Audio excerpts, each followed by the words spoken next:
Hey guys, it's a super blustery day here, but I think it's a perfect day to refilm my birth story. So I'm Kate Santana and this is my birth story. One thing really quick before we get into anything else, this story is definitely gonna be TMI, so if you don't know how babies are born or you don't wanna know or hear that, you can just go ahead and skip this video. It was September 19th, the 2 days before my due date. I was due on September 21st, and Andrew had just gone to hang out with some of his guy friends, and I was doing crossword puzzles in the office, and I could not get comfortable. My hip was really hurting, which was strange. I hadn't really had hip pain leading up to this point.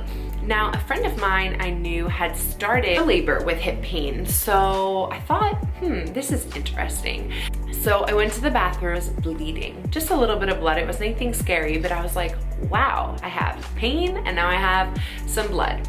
So I think something is actually happening here. So I called my husband and I felt really bad, but I was like, I think you should come home because I am bleeding and I'm in a lot of pain. So he came back home. And I wasn't really sure that I was in labor or that anything was happening, but I didn't really want to be home alone. It was kind of like 9 o'clock at night, 10 o'clock at night, something like that. But we decided to watch a show together because I felt bad just in case it hadn't been labor. I didn't want him to feel like he had a totally wasted night. But we probably shouldn't have watched a show together. We probably should have slept. But it's okay, that's what we did. During the show, I was leaking more fluids and bleeding a little bit, and we were like kind of excited about it, like something's happening. An FYI, which you'll hear throughout the story, I was really afraid of not going into labor, needing to be induced, or having labor start and then stop. And part of the reason is because my mom was 2 weeks late with me. My sister was 2 weeks late with both of her kids leading up to this point. She since has had a third kid naturally, yay! And, but up until this point, she needed to be induced twice. And so I was just really afraid that that was gonna happen to me. So we were excited, but I was still kind of like hesitant. But we called the doctor and asked her, kind of told her what was happening and asked her what we should do. She asked how far apart my contractions were. And I was like, I don't even know if I'm having contractions. She was very confused, so I didn't know, but I was just in pain. I didn't know, so we decided to go to bed. I did download a contraction counter. I could not get comfortable. It felt like the baby was just going crazy inside my stomach, and I couldn't tell if the hard part of my stomach, like when it felt really hard and tight, was a contraction or was just the baby pressing against me, which she did very often. My stomach felt tight a lot, especially in my third trimester. So I went into the rocking chair in the nursery, in the baby's room, because I couldn't get comfortable. There is when I finally started to feel the starts of some contractions. I think I was bleeding more too, so we called the OBGYN again, and they said because you're GBS positive, once your contractions are about 10 minutes apart, you should go ahead and come in. I knew that was too early, but we didn't want to like completely be rebels. So we waited until contractions were about 7 minutes apart. I would say around like 2, 3 o'clock in the morning. I was starting to have some uncomfortable feelings, some pain, but really the contractions were very manageable. We got to the hospital. I was able to walk from the parking garage into the ER, I think, where we checked in. I was able to walk upstairs and get settled in the room. We put all our candles out. We got our diffuser ready. We were talking. Like, I remember when I was having contractions, I was holding on to Andrew's fingers. Like they say to hold on to 2 fingers so that you don't like break their hand or something like that. And I was squeezing them, but not every contraction was super strong. But I was having contractions every 5 minutes at this point, so according to the OBGYN, I definitely should have been there. The doctor came in and checked me, and he said, you are not even a fingertip dilated. I was like, this is terrible, but I also didn't want to get discouraged because I knew that discouragement could shut down the whole process and basically caused me to not be able to have a natural birth. So I was like, all right, we're just gonna go back home. We were in such a daze. Like, we were leaving the hospital around like 6 a.m. maybe, and people were saying good morning to us, and I was just like, what is happening? Like, we made it through the whole night in this daze. So We drive back home. We actually had a doctor's appointment that morning for an ultrasound to check the baby's fluids. So I think it was at 9:30. So I said, you know what, let's go back home, let's get some rest. And then around 8:30 we can start getting ready. We can leave around 9, make it back to the doctor at 9:30. So we go to lay down, and I laid down for a few minutes and was actually able to like kind of rest. And then I got this huge contraction. I couldn't lay down anymore. I stood up and I was like holding my belly and holding onto the closet like, oh, I can't do this. And I like bent over, and then I was like, I'm gonna be sick. I ran into the bathroom and I threw up, like a lot of throw up, like multiple times throwing up. I think this is where Andrew was kind of like, I don't know what's happening. This is not what they taught us in our classes, and I'm just gonna be like wide-eyed, like on this wild roller coaster from here on out. I think this is when active labor actually started for me, even though in my mind I was like, am I in transition? Because a lot of times they say that you start throwing up in transition. This was around like 7:30 in the morning. So 7:30 in the morning, I start active labor. I go back to the rocking chair. I'm definitely timing my contractions now. They're long, they're about a minute each. Still variable as far as like 5 minutes, 4 minutes, 3 minutes, 5 minutes, that kind of thing. But I'm continuing to throw up. Andrew had gotten me a bucket, and I'm just feeling it now.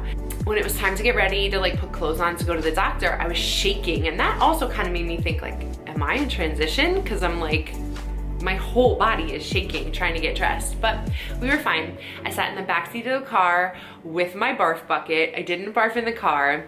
On the way there, I called the doctor and said, should we just go to the hospital? I'm throwing up now, whatever. She said, you know what? A few hours ago, you weren't dilated at all, so you should probably just come to the office.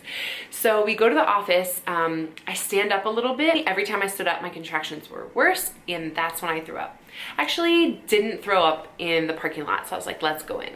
So we go in, and I start having contractions like in the waiting area, and the receptionist, Noelle, was awesome. She's also a doula, so she came over and was like, do this, position this way, and like rubbing my back to make it through the contraction. I was like, this is great.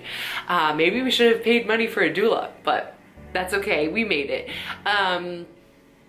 So she's like, you don't need an ultrasound, you need to see the midwife. So we go back and we see Melanie. She checked me, and after she checked me, she talked to me for about 2 or 3 minutes. I don't even know what she was saying, because I was just like, how dilated am I? But she wasn't telling me. So like 2 to 3 minutes of just conversation about something, and then she's like, good news, you're 4 to 5 centimeters dilated. Yay! I was so excited, and I definitely, even though I didn't ever want to feel disappointment, I definitely let myself feel excited, and that's cool. I think you should.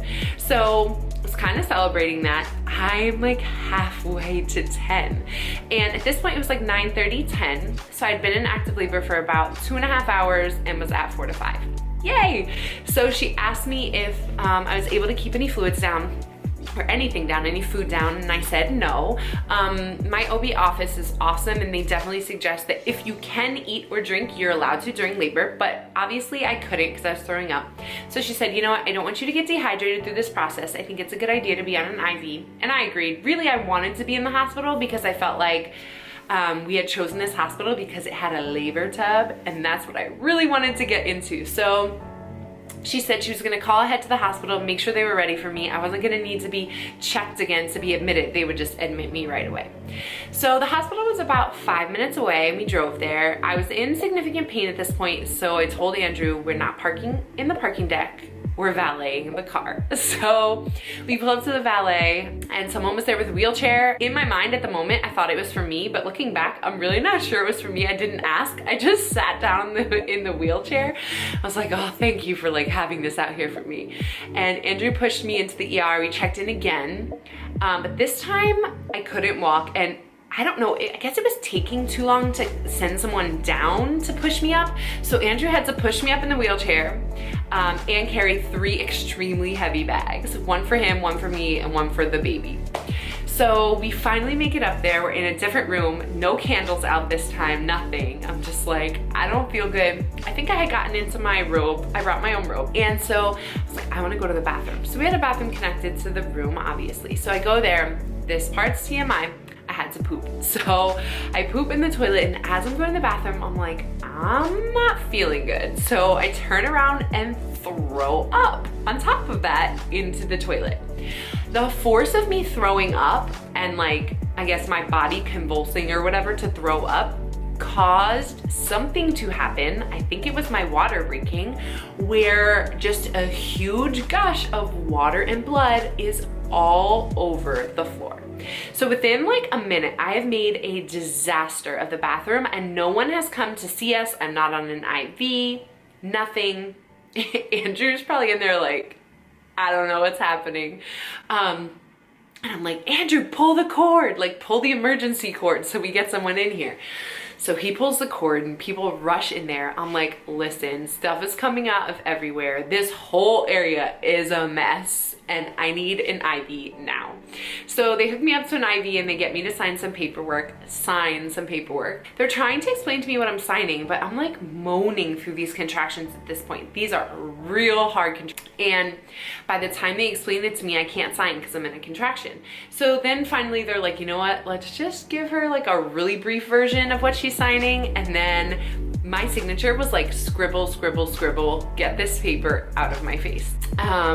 I sign finally. The nurse, who I don't even remember what she looks like, I don't know her name, nothing, poor lady. I think she was asking me kind of how I wanted to labor, and I was like, can I get in the labor tub?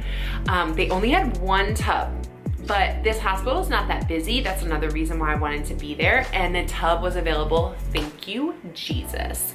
So she's like, I'll go run the tub. Actually, they asked if I had a permission slip. I was like, yes, I do. I'll sign something, whatever. So they went to run the tub and get it ready. So in the meantime, we're just waiting. I'm throwing up bile, which is disgusting. And Andrew's like holding this tray that I'm throwing up in. He said that was the only part of labor that he was like, this is not cool. And I had a lot of like blood and poop issues and whatever, but it was the bile that like he just couldn't deal with. So finally, the tub is ready, and they said they wanted to check me one more time. I knew I was never gonna ask to be checked, but if they wanted to check me for whatever reason, I wasn't going to be upset about it. So they checked me, they said I was still 4 to 5, but I wasn't disappointed. It really hadn't been that long, and they let me get in the tub. So because I had an IV, they put like a plastic bag over my arm and secured it, and I just had to lay that arm on the outside of the tub. But the tub was like kind of like a hot tub. It was pretty nice. It was a corner tub, so it was like a triangle. I was laying my head in one corner and just had my legs like laid out, floating in the water. As soon as I got in, I thought like, this is heavenly. It felt so good. It was so warm. And Andrew got a cold towel and put it over my head. I was laying on his towel, and then he got me ice chips to chew on. And the feeling of the cold ice chips with the hot water was just amazing. And I know that one of the ways that you can make sure that your labor progresses is that you are relaxed and your body is relaxed. So I think this tub was huge. They said that they were gonna come in and check me about every 15 minutes. They only came in twice, but I do think we were in there for about an hour and a half. My contractions hurt and I was moaning through them, but they did not feel unmanageable. And actually I was drifting in and out of sleep, just like laying there in between contractions, so it was perfect. Towards the end of being in the tub, which I didn't realize was the end of me being in the tub, and looking back on it, I think I was in transition. I really couldn't get comfortable anymore. Laying wasn't comfortable. I was trying to squat, but that was really uncomfortable too. Maybe if it had been like a pool and it was deep enough, being upright would have been comfortable, but because it wasn't that deep, being upright really wasn't that comfortable either. And so at some point I was like, I kind of feel like I have to poop. And so I said, Andrew, can you go let them know? Because they had mostly let us alone. It was just Andrew and I in the room. So he let them know, and they, I think, were thinking that I felt that I had to push. So they were like, we need to check you. So to check me, the PA put on a glove that came up to here. I have no idea why. I guess because of the water. So I'm like this huge whale of a pregnant person. So I put my one leg like over the tub and she checks me, and I wasn't really expecting anything because I knew, don't have expectations because you're gonna be disappointed. Just whatever it is, it is. And she was like, you're 10 centimeters dilated. And I was like, yes, I made it through transition. This is amazing. So super like mood booster. And I felt at no point to getting to 10 centimeters did I ever feel not even feel, the thought of an epidural never crossed my mind, which was wonderful. So they were like, don't push. Looking back on it, I didn't have to push. I had to poop, but whatever. So they're like, don't push, don't push. We need to get you back to your room. So like trying to get out of the tub and get in the wheelchair, I just wanted them to push me back, like put a towel over me or something. They were like, you should get dressed. When you're at 10 centimeters and you're about to push out a baby, like getting dressed is not that exciting of a thought. So I think they just threw the robe over me and like threw a towel over me and pushed me down the hall.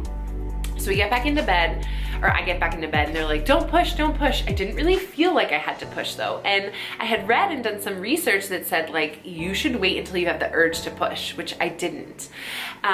Melanie came and was the one that was gonna deliver the baby, which was awesome. And I had to ask her like, how do I push? Because it didn't really feel natural. I wasn't having an urge to push.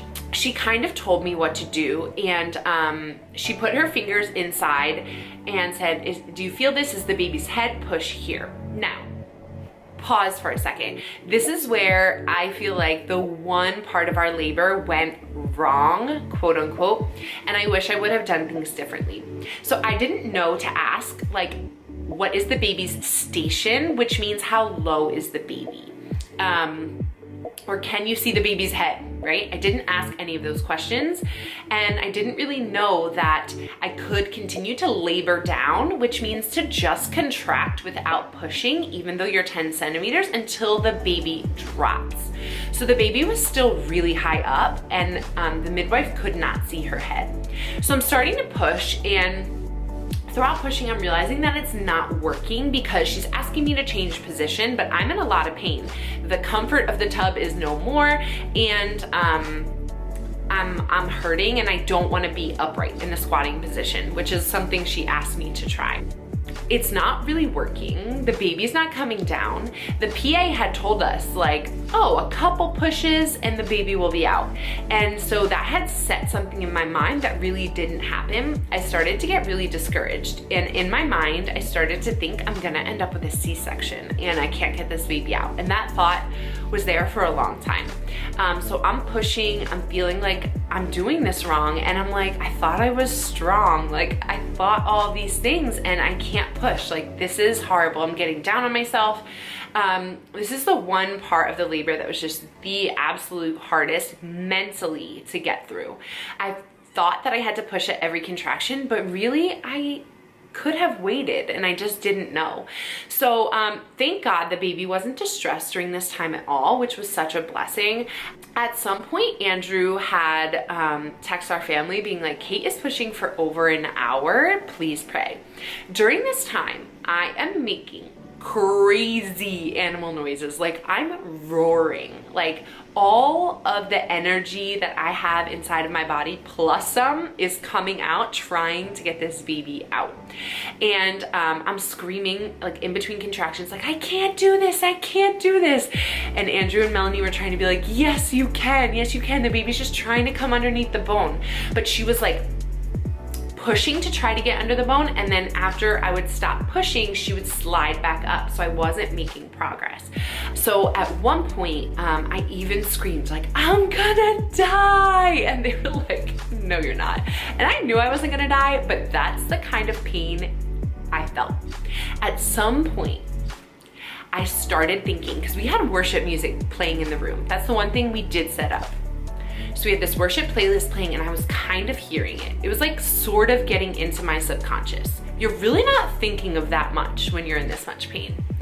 But I kind of thought, Kate, you have to get yourself together.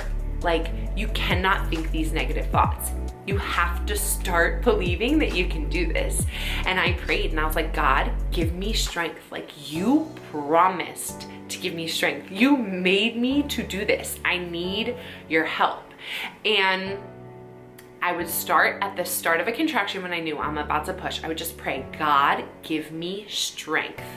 And then I would just like roar through it, but I would pray too. And I started slowly making progress. Finally, Melanie was like, I can see her head, like that much of her head. So I was like, yes, finally she made it under the bone. That's when things got even worse. Not worse because it's good, we're making progress, but the pain was out of control. In between contractions, I felt no relief. My hip, the same hip that had kind of like started the labor pains, was hurting. It felt like it was going to break open. I felt like my pelvis was going to break. And so I would scream, my hip, my hip, my hip, ow, my hip, help me.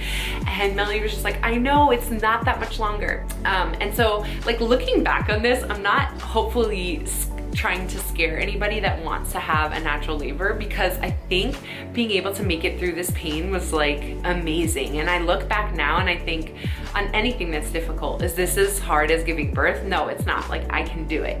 And the thing is that even though it hurt so bad, at this point, my mental state was so much better. I felt like I'm gonna deliver this baby, I'm gonna do it, and like it's gonna take everything that I have, but I'm not gonna need a C-section. Like, we're going to make it to the finish line. So finally, like the baby's head's getting closer and closer. I'm starting to feel the ring of fire. She was like, just a few more pushes, the head is almost out. And I knew, like, I'm probably gonna tear, because this does not feel gentle at all. And I know that they say like push gently, but I had been pushing for 2.5 hours. I was not ready to like gently push her out. So when we were that close, I was like, I am gonna push with all my heart and all my soul and all my might, and I'm gonna get this baby out. So the contraction came, I pushed, her head came out. It hurt, but again, my mental state was like good at this point. And then Melanie was like, her head is out, like one more push and her body's gonna come out, and reach your hands down and pull up your baby. So I'm like, yes, this is the moment. Like, I reached down and pulled this and like put my hands on her. Obviously Melanie helped me because I had my eyes closed. But she was so warm and like slimy and just like this warm baby that had been in there the whole time. It was the craziest feeling. So I gave one more push and she came out and was just on my chest. And my fear as far as like, is she okay? I never feared for that. Like, she didn't cry immediately, but she cried like a few seconds after, and I just felt like she's gonna be okay. I know she's gonna be okay. Like, she just made it through this whole thing, like this whole labor, me pushing for 2.5 hours. I know she's okay. And so she cried a little bit, and I just like held her and looked at her, and I thought, you have a cone head. Like, I really pushed your head into a cone. But I knew that was gonna go away. And I kind of tried to see like, who does she look like? I was so glad she was here and healthy and crying. And I was just so glad I did it. Like, I did it. I didn't need a C-section. It's over. And I just tried to like cherish that moment. But honestly, I was in this heightened state of almost like shock. All the pain did not go away right away. So whoever said that, maybe that happened for you, but that did not happen for me. I felt like I'm in pain, like, wow, I did it, but that hurt. And I just tried to enjoy the moment and soak it up and feel this like warm baby on my chest and relax a little bit. I'm not thinking straight. Like, my body just went to the brink of its strength. Like, I just went almost like beyond my potential. Like, I feel like my body went to the absolute pinnacle of like what it was made to do, and then to come back down from that is just like a really crazy thought. And plus, you're meeting your child for the first time. And so I was really just thinking about like what she looked like. Is she okay? Like, is she crying? Is she not? Just kind of those basic things. I wasn't thinking about like, one day we're gonna like have so much fun together, right? I'm just kind of like in the moment. So at this point, Melanie was like, you tore. Andrew also said I was bleeding everywhere, but I was not hemorrhaging, which was great.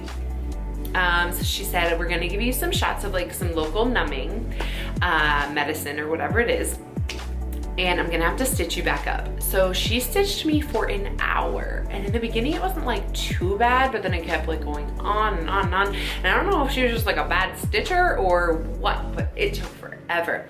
During this time, I was just trying to like focus on the baby, but it hurt and I just wanted it to be over with. So hopefully next time I will not tear, because that was not fun. the baby's up, so we gotta go get her. This is the baby. Yes, the year and a month ago I gave birth to. So yeah, anyway, that's my birth story. I'm so glad that I gave birth to her without an epidural. She was so alert afterwards, and I just felt like that whole first week I had so many endorphins and so much oxytocin, and I'm sure that every woman does. But for me, it felt just like an overwhelming bliss and joy and euphoria, and I'm just glad that we didn't end up on a intervention snowball that ended in a C-section or anything like that. I'm proud of my body for what I did, and I'm just thankful that we had the birth that we did, and I do think that there were things I would have done differently. I definitely am looking forward to a natural birth again, should God allow it. Right, baby? You want a sibling? And super, super excited for that moment. It's like reliving her birth and thinking about it really gives me baby fever. So thanks for listening, guys. And if you like this video and want to hear more from us, go ahead and click the subscribe button and leave me a comment on what you want to hear. Thank you.